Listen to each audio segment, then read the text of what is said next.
Hello everyone. So welcome to another lecture series of Modern Indian History. So today we will be discussing about cultural policy, transport and communication. So whose cultural policy, whose transport and whose communication? So basically it is the cultural policy, transport and communication of the British colonial state. So we'll be mostly covering the 19th century and the first part of the 20th century. So basically what were the cultural policies of the British colonial state, how they used transport and communication, and what were its ripple effects. These are something that is very important to understand because today also we are shaped by English culture. We live, even though we are an independent nation, we are still shaped by British culture. British culture is influencing us in our day-to-day life. The language that I'm speaking to you, which is English, is a result of British colonial rule. Otherwise, I would have spoken to you in some regional languages like Telugu, Malayalam or Tamil. So, in that sense, we need to go back to the colonial state to know the present very well because everything is determined by a history, especially the history of the colonial state. The present is determined by the past. Not just that, there have been so many questions that have been asked in the previous year question papers, especially in prelims of UPSC on the cultural policies, the transport and communication that were started by the British colonial state. So we will actually look into the various complexities that are there in these things regarding this topic. So the focus areas of this particular lecture series would be like how the British shaped Indian education, because I told you that the language that I'm speaking to you is English. So how it was shaped by the British, what is the history of shaping of Indian education by the British colonial state.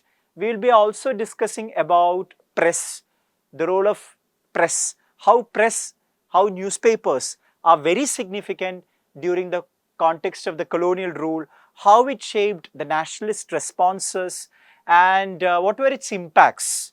Actually, the concept of newspapers were started by the British, and what were the long-term impacts of starting of these newspapers by the British colonial state.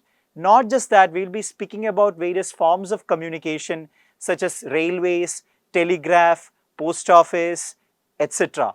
Because these are all, even though telegraph is not there today we don't have telegraph, but telegraph served as an important means of communication. Railways are there even today, Indian railways are there even today, postal department is there even today.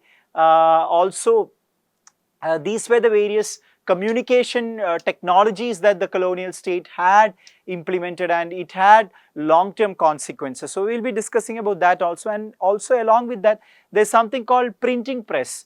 Printing press also had a history. Because of the printing press only they were able to produce lots of books. So in that sense I would say that the transport, the interventions of the colonial state in the fields of culture, transport and communication had impacted the society as well as the politics of India in the long term. And in fact, what we see is that in some cases, these tools of communication as well as cultural policy had served the British interests, and in some cases they served the Indian nationalist interests. So the Indian nationalists, we will also be looking at how the Indian nationalists use these same tools to resist against the colonial rule. So in that sense, it was a kind of backfiring that the colonial state had experienced as a result of the implementation of these policies. So these complexities we'll be actually studying, and we will get into the coming slides. We will first go into cultural policy, and within cultural policy we will be mostly looking at the factors actually why the colonial state had actually given a cultural policy. And cultural policy, when we discuss about cultural policy, one of the fundamental things that is connected to cultural policy is education. Education is very significant because you see that the educational policies of the colonial state are also changing over a period of time. They themselves are changing their policies. So one of the fundamental things, one of the fundamental reasons of the colonial state to implement their own cultural framework is to create a loyal class of Indian people.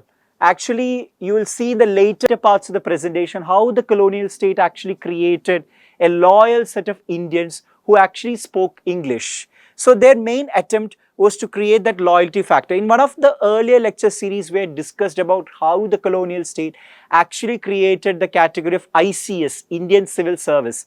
In future, you'll be writing IAS or various other administrative services. We had discussed about that.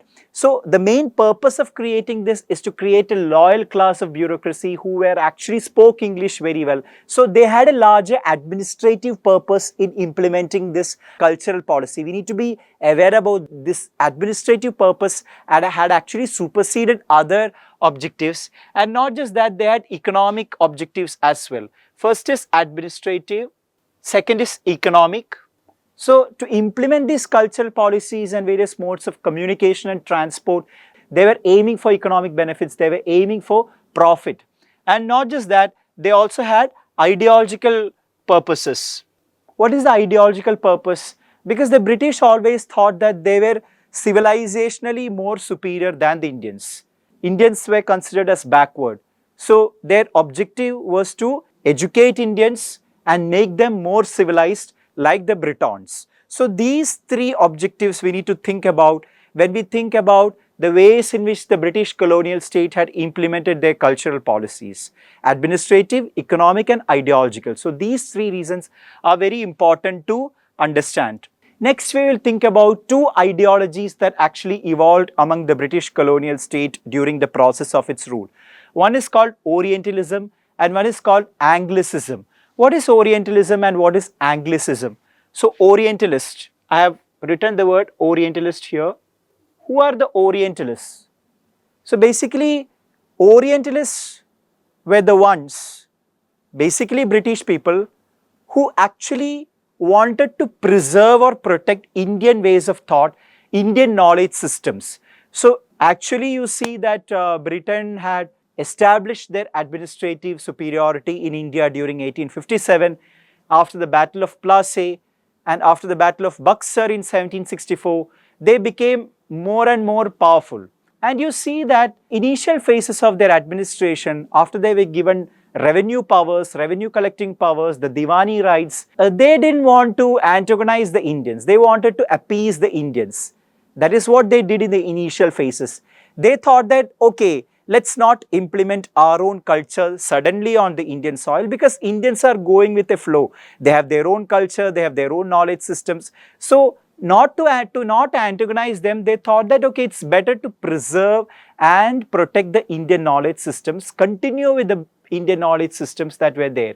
And you see that a set of colonial officials known as the Orientalists, actually they were administrators also. They actually created a culture, in Hindi we call it Mahol, where they are trying to protect and preserve the Indian knowledge systems, the Indian languages. They never implemented English as a medium of instruction. So the major Indian languages during that time, especially in the administrative sphere, were Persian. Persian was an important administrative language during that time. And also Sanskrit is considered to be a very sacred language. So what they did is that they tried to preserve it. They even tried to translate some of the Sanskrit books into English. They wrote a book called Hindu Law Code. It was actually a translation of various forms of ancient knowledge systems such as the Dharma Shastras and Dharma Sutras. In fact, they thought that through preserving it, you can actually win the loyalty of the Indian population. So some of the major Orientalists during that time were William Jones. William Jones is a very famous Orientalist. H.H. Wilson, Warren Hastings. So William Jones was not a Britisher, he was a European, he was a German.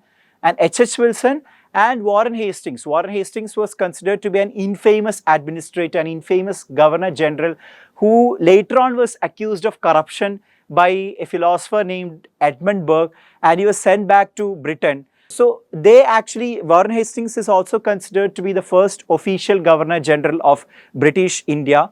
So in that sense, you see, they're trying to preserve the traditions of India, and they never implemented the English language. They were in fact in a process of translating many of the Indian works into English.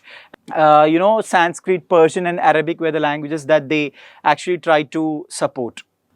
They even established certain organizations such as the Asiatic Society of Bengal, Calcutta Madrasa, Banaras Sanskrit College. So these were the attempts these Orientalists made. Basically, if you see the names itself, Calcutta Madrasa. So Madrasa is like an Islamic learning center. So they are promoting the Islamic learning center. Banaras Sanskrit College, which means they're promoting the learning of Sanskrit. They're establishing educational institutions. Asiatic Society of Bengal also invested lots of time in Indian languages, learning the Indian languages, learning Indian literature, learning Indian customs, preserving it. So in fact, what you see is that these are the initial attempts by the British colonial state, because they are an alien people and other Europeans as well, to know about the Indian society in detail. And you should understand that this is not just for knowledge purpose. Of course, here you see that there is a purpose of knowledge, there is a purpose of learning that is very much attached to these endeavors. But on the larger sphere, their main attempt is to administer India. Because if you know India only, you can administer India very well. And to know India, you need to know the languages, the literature, the customs, the traditions, etc. of India. And through that, slowly and steadily, you are trying to administer India. So that is the whole purpose of Orientalists. It is not just that they want to gain knowledge of India, and knowledge is attached with power, and power is attached with administration. So during the 1830s, we see a different set of people coming up in India, and they are the Anglicists. Anglicists were another set of people who came in India who had a very different ideology. They were also Britishers, but they had a very different ideology. They were very much opposed, or they were very much against the idea of Orientalists. They thought that Indian languages are worthless. Indian languages shouldn't be studied. Instead, we should promote English language as a medium of instruction among the Indians. So you should locate the growth of Anglicism in a larger perspective. You cannot see Orientalism and Anglicism as two isolated events, but they have a continuity, they are part of a continuum, because you see that this is the slow process of, we call it slow poison, like that slow process of administering India. Because initially you need to get the loyalty or the goodwill of the Indian people, and in that process there is the element of sustaining Indian traditions. So it is a form of administrative strategy, and over and slowly and steadily during the 1830s they want to expand more territories and they want to impose their cultural identity, and through that they are actually trying to implement the understanding of English language, and that is why it's called as Anglicism. So you see that there were certain people who were Anglicists, such as Thomas Macaulay, Thomas Babington Macaulay. So Thomas Babington Macaulay has a huge influence in Indian history. As an Indian, I am speaking to you in English because of Thomas Babington Macaulay. James Mill, another colonial administrator, Charles Grant. So there were some Anglicists who actually tried to promote Western science and English language and considered Indian language as worthless. And here also you see that, as I told you in the beginning, their main attempt is to create a loyal class of Indians who could speak English and they could work for the British interests. So you can pay less salary to the Indian officials, right? So you just have to give them education. They get educated in English. They become bureaucrats, ICS officers, or even lower grade policemen and tehsildars, and they might be proficient in English. They could be paid very less salary. So there is an economic logic also that is connected to this policy of promoting English education, not just an administrative reason. So education, his famous minute on education. Macaulay actually had his minute on education in 1835. So Macaulay is very active in Indian politics during the 1830s. So there he is declaring that all Indian forms of knowledge system are inferior and we should promote English forms of learning, Western education. And there's a famous quotation of him. I will just break it down.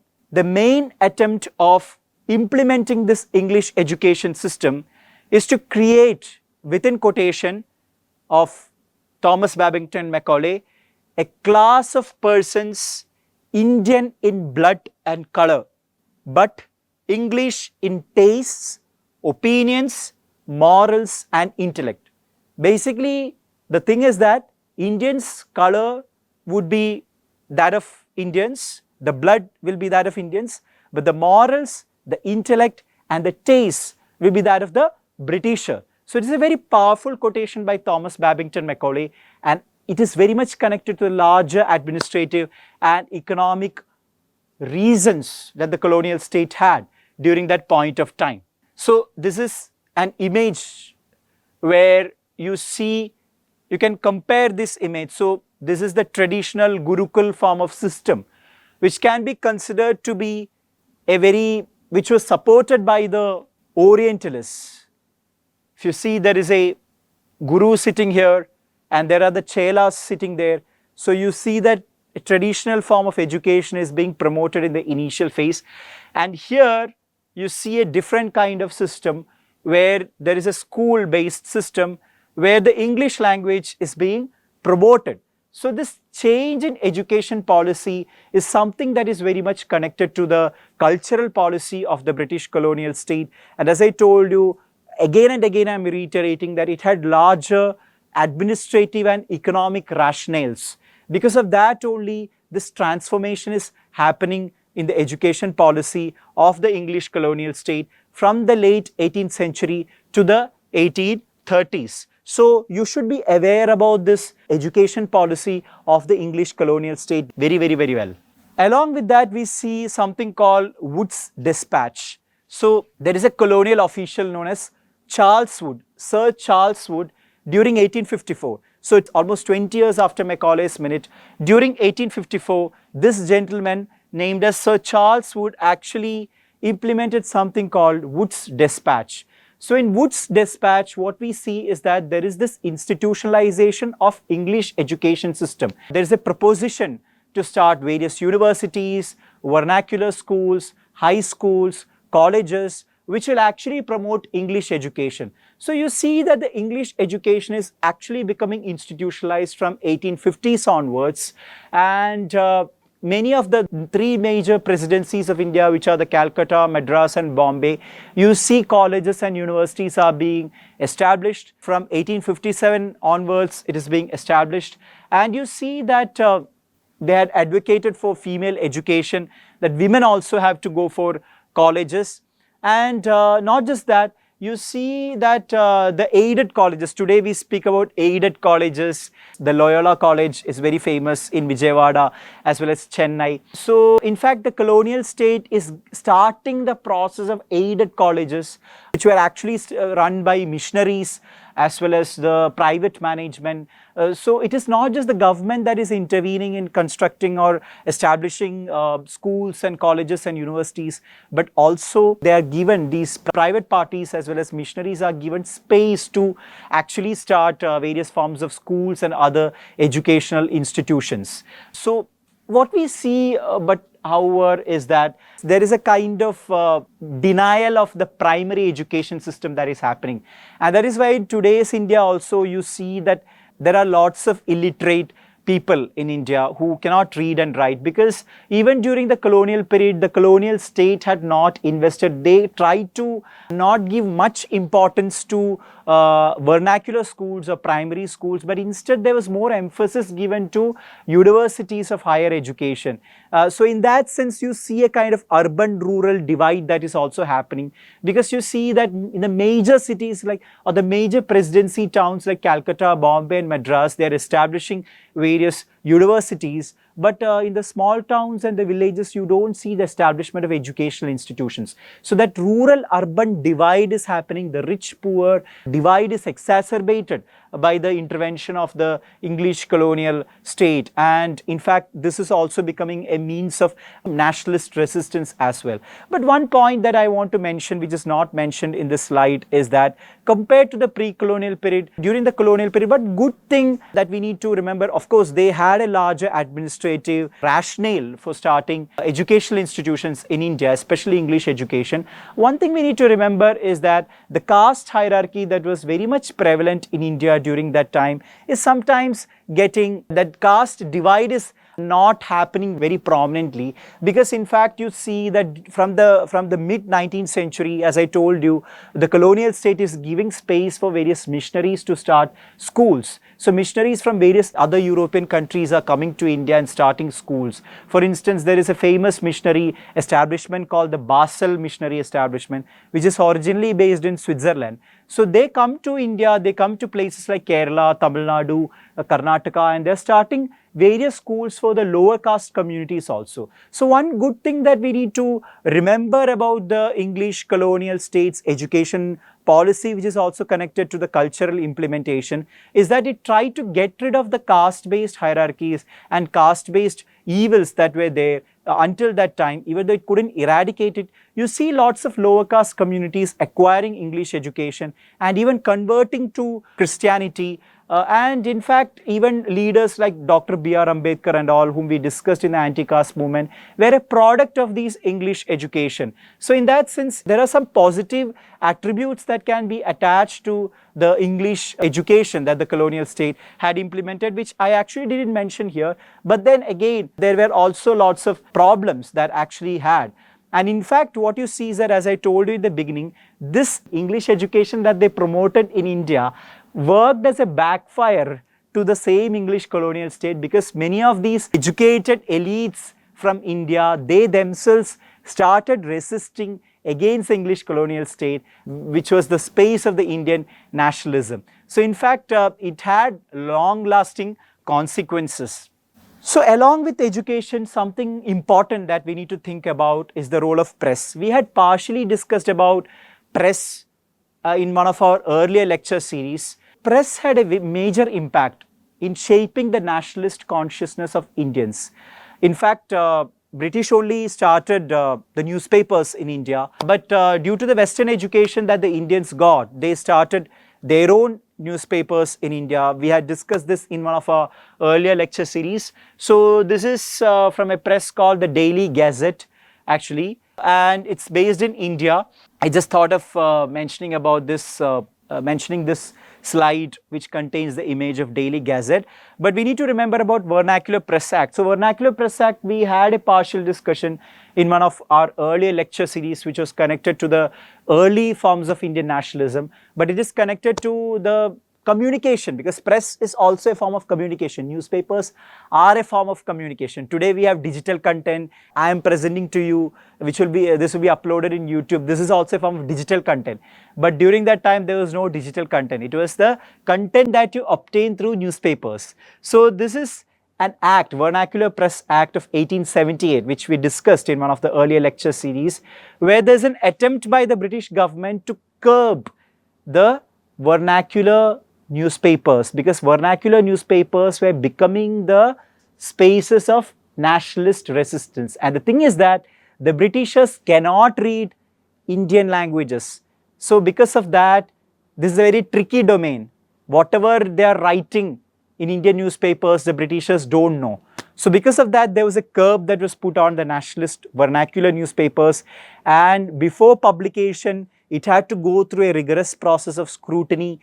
Then only they were allowed to publish their newspaper articles.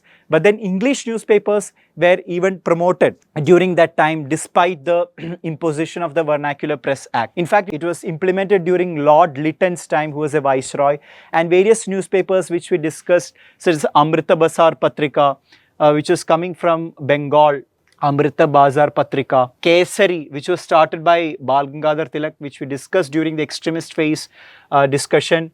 Bengali, another newspaper, nationalist newspaper, Som Prakash, and Hindu Patriot. Bengali was started by the moderate leader Surendranath Banerjee. So these nationalist presses, Amrita Bazar Patrika was started by a person known as Motilal Ghosh. So these newspapers, which were actually started by the nationalists, were curbed, and the Vernacular Press Act was passed in 1878 under Lord Lytton. But in 1882 under Lord Ripon, this act was repealed because Lord Ripon is considered to be a very generous and liberal viceroy. And even in 1908, an act was passed called Indian Newspapers Incitement to Offence Act. Indian Newspapers Incitement to Offences Act 1908. Remember that this was also the period of intense extremist agitation against the British colonial state. Intense Swadeshi movement that was happening against the colonial state. So during that time, they implemented another act to curb the spread of newspapers called Indian Newspapers Incitement to Offences Act. And under that only, Bal Gangadhar Tilak's Kesari was targeted and he had to experience sedition. He was charged for sedition. So in fact, what you see through this example is that newspapers, even though it was started by the colonial state, even though it served as a means of communication, it actually backfired against them because the nationalists themselves, they started to write their opinions in English as well as vernacular languages against the British colonial state. And in fact, there was the tussle between colonialism and nationalism is actually shaped by the newspapers that were originally conceived by the British colonial state, which served as a means of communication. Next, we'll discuss about another mode of communication, which is the railways. So in fact, today, Indian railways are successfully continuing in 2026. This was started in 1870s and it's still continuing for these many years. Why Indian railways are continuing? So even though this picture might not be very visible, there's a picture of the railways. So first we'll go why the colonial state implemented the railways. So what was their rationale of implementing railways? So first one was the military purpose, because military men had to be transported from one place to another place, and for easing the transportation to the military men, and of course the British colonial state is also known as a warring state. So obviously military is a very indispensable component of the military of the British colonial state, and to transport them from one place to another place, the railways acted as an easy tool. So they started high-speed railways from the middle of the 19th century, which would facilitate the military men and economic extraction. First one is military purpose, second one is economic extraction. So we discussed about deindustrialization. So to transport the raw materials such as cotton, opium, tea, etc. from the agricultural fields to the areas where it would be manufactured, you need the railways. And the railway stations might be located in some port towns like Bombay, Calcutta and Madras, and from there it would be transported to the British country. So in that sense, from the hinterlands or from the small towns or from the villages, they will take the raw materials and transport it to the ports, and from there it will be shipped to Britain. And it happens vice versa as well. The finished British manufactured goods will come to the ports, and from port they will be transported via trains to the major landscapes where it would be sold. So it served as a means of extraction. In fact, deindustrialization was enabled by railways as a tool of communication, and that is why it destroyed the local handicraft markets. So you see that it is a rapid communication network. Unlike road system, railways is a rapid communication network. So it was a major technological intervention that the colonial state had done, technological as well as communication network that the colonial state had done on the Indian subcontinent, and it had its own long-term social, political and economic consequences as well. So 1900, we had almost 40,000 kilometer of railway track, almost 40,000 kilometer of railway track was started by the colonial state. So it meant that it was a very successful endeavor that the colonial state had started. And as I told you, it served the British interest primarily. In fact, the drain of wealth that we discussed was a result of the railways. And in fact, 5% of the revenue was actually extracted from the Indians to fund the railways. So in that sense, Indians had to pay almost 5% of their profit or whatever they have to the British government to fund the railways.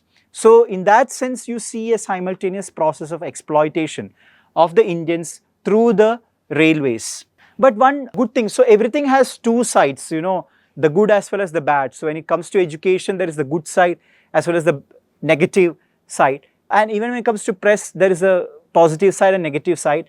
And when it comes to railways also, there's the positive side as well as the negative side as well.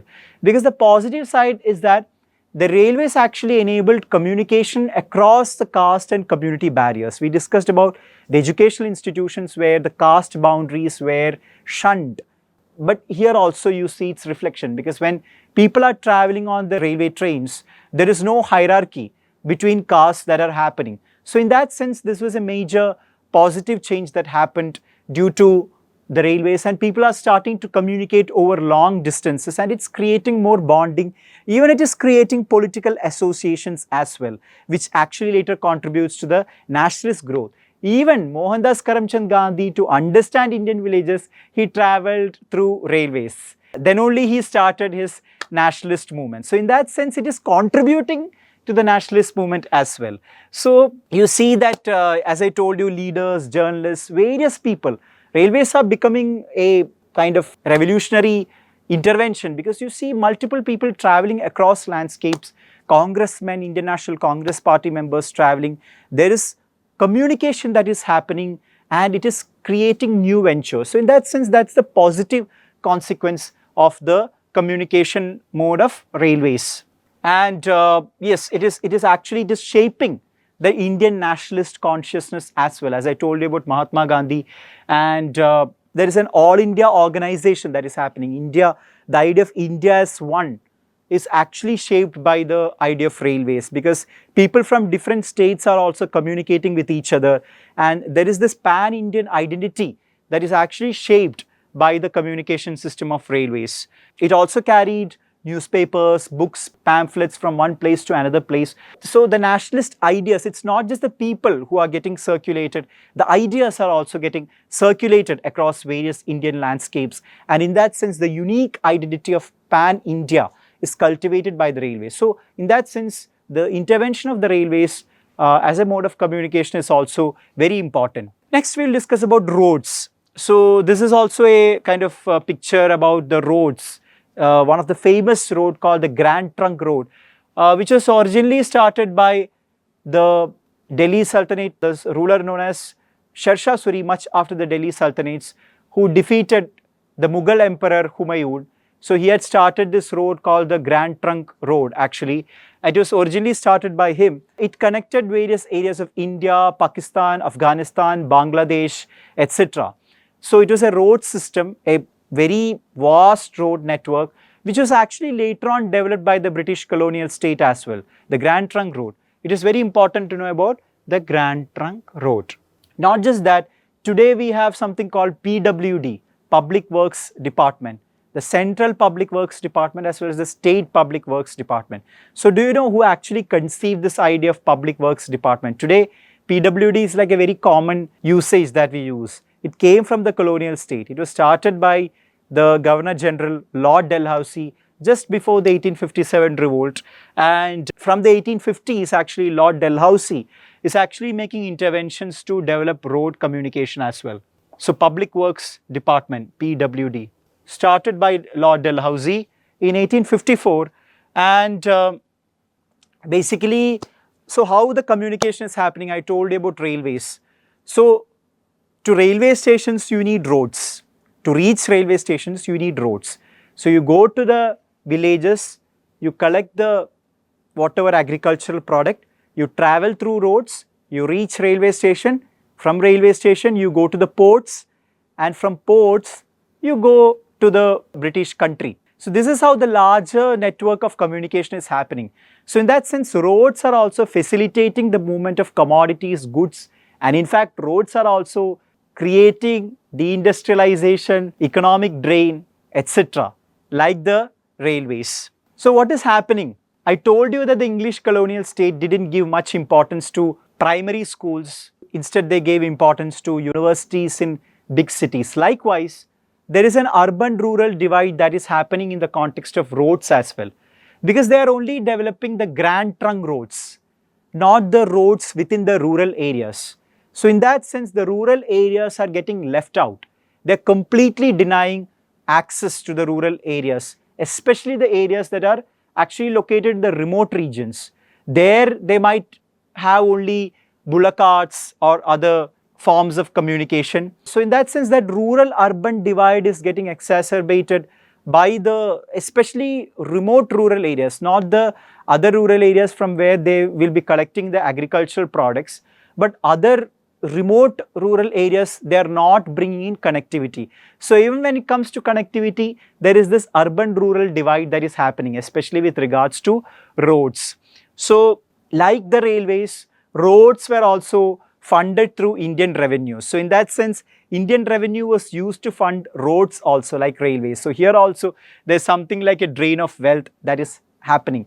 And this is also serving the British commercial and the military interests. So some of the other modes of communication that were there were telegraph, postal system and printing press. So telegraph is not there today. You have digital content, Instagram, mobile phones, etc. to know information. This is much before. Telephones were slowly coming up. We call landline was slowly coming up. But then telegraphs were more common to communicate. And what did telegraphs serve? So telegraph mostly served as a colonial tool of communication. I can tell one instance about the Mappila rebellion, about which I'll be discussing about in the peasant movements, which happened in my home state of Kerala. The Muslim population were resisting against the colonial state. It was an agrarian resistance. Some people say that it had also religious elements related to that. I had also worked on Malabar during my PhD. So you see that when this resistance was happening from the peasants and the Mappila tenants, the British colonial state, to control this resistance, to subdue this resistance, they are communicating with other colonial officials through telegraph. And telegraph is an instant mode of communication, unlike letters, because earlier they used to write in the form of letters for communication. So telegraph is much more advanced form of communication where you receive the information very fast.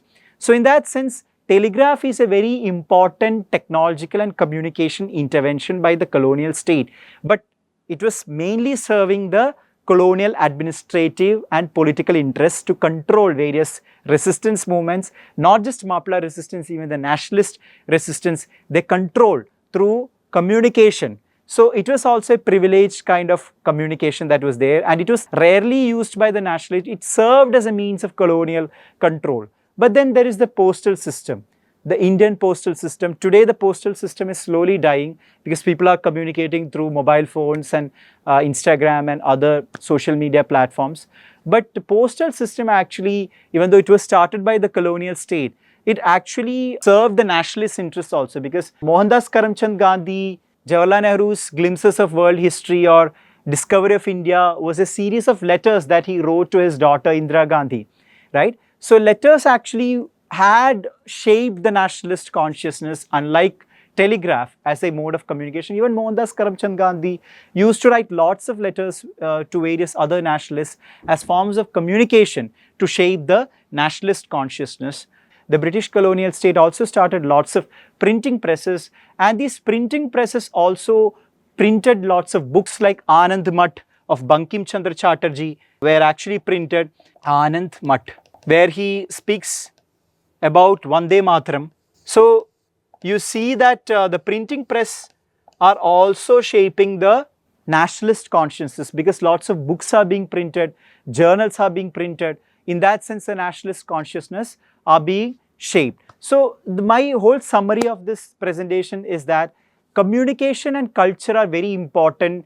British communication, British culture are very important to know about how it actually were started to serve their own administrative, political and military interests. They didn't start out of humanitarian concern for the Indians, but to serve their own vested interests they started, be it military, be it economic and be it administrative. But it also gave some, transformed the Indian society, because Indian society was divided on the lines of caste, community, creed, religion, etc. But this had a kind of positive effect as well, because you see a kind of unification of India that is happening because of these technological tools. So there are both these consequences which you need to remember again and again. And when it comes to cultural policy, the main thing is related to education, which we need to think about, because you see the most important thing is that it created that, even though their purpose was to create loyalty, it actually backfired, or it actually shaped the resisting tendencies amongst the Indians against the colonial state. So these are the various aspects of communication and cultural tools of the English colonial state on the Indian subcontinent.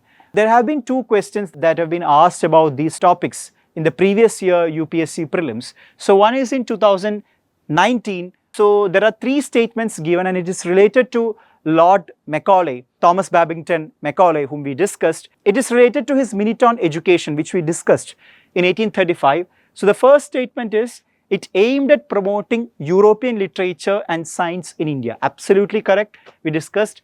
Second one is, it emphasized on the use of English as the medium of instruction. We discussed about that. He was an Anglicist.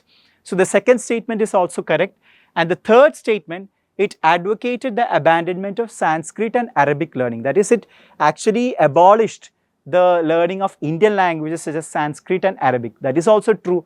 So all the three statements are correct regarding Macaulay's Minute, because Macaulay was an Anglicist compared to the Orientalists who were William Jones, Warren Hastings, etc.